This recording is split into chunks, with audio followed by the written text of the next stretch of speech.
Right, almost ready. Have you done this kind of thing before? Long time ago in the 60s with John Freeman, that face-to-face thing.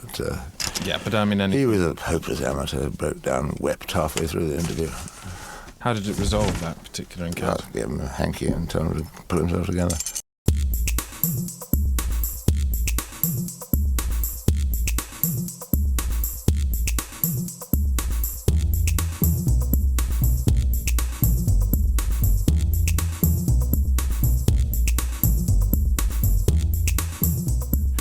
Sir Arthur, your work with eels is very well documented. It's perhaps less well known that during one experiment you came very close to death. How did that happen? I was trying to test the strength of the eel and whether the strength of the eel was enhanced by an injection of thiobizilin, which, as you probably know, is a steroid much used by Betty Grable in the early days of Hollywood, which gave her those wonderful legs, because she was born with legs only 3 inches long.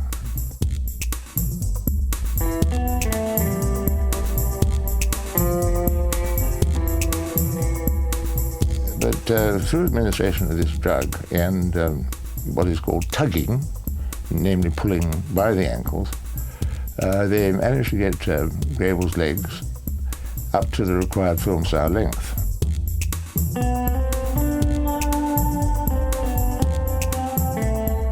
There was one occasion, I don't know if you've ever seen the sequence, but there are outtakes in the British War Museum which show Grable starting off a dance routine with the very long legs and winding up basically looking like a tea cosy. And the effects of the drug and the tugging were variable. There were many days she couldn't shoot because her legs got, frankly, too long for comfort. They weren't just long, were they?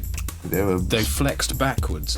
She could walk both ways, yes, which was an effect which startled Louis B. Mayer.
Did you ever meet Eric Clapton?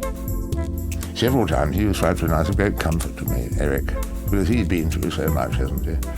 I mean, having to play the guitar all the time must be absolutely awful for him.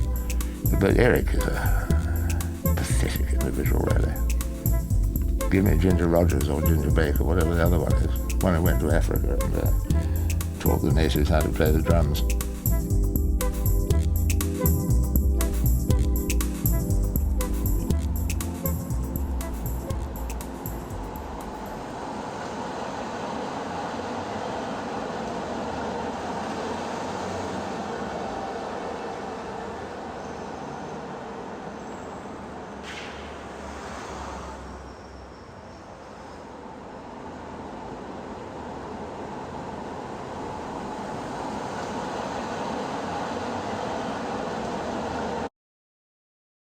You were arrested with a gun in the vicinity of Eric Clapton's apartment in LA. Not arrested. I was taking part in the racial violence in Los Angeles after the Rodney King incident. Which side were you on? I was trying to mediate between the police and Rodders. I've got to know him very well. He's a very nice chap. And we were having a Big Mac together, and the police blundered in to finish off the job they hadn't completed. So I tried to mediate by saying, "There he is, officer. to try and calm the whole thing down, because one hates to see Los Angeles go up in flames unless one's got a camera running. That was reported in one of the Sunday papers at the time as the dark soul of Sir Arthur Street Griebling. That night was a trail of wanton destruction which many ascribed to your near-death experience, leaving you bereft of any hope. Do you feel any pride now about that? I feel nothing but pride. That's all I do feel. An empty pride, a hopeless vanity, a dreadful arrogance, a stupefyingly futile conceit.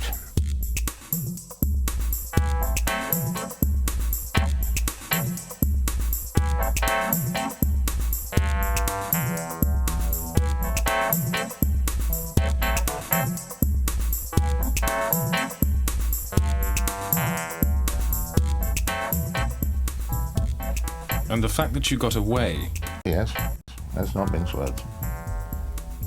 and had to pay a menial fine. Well, I don't know what you call a menial fine. It was, I had to do community work. I had to go and teach Tatum to play tennis.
Is there anything left for you to do once you've finished with the Eels?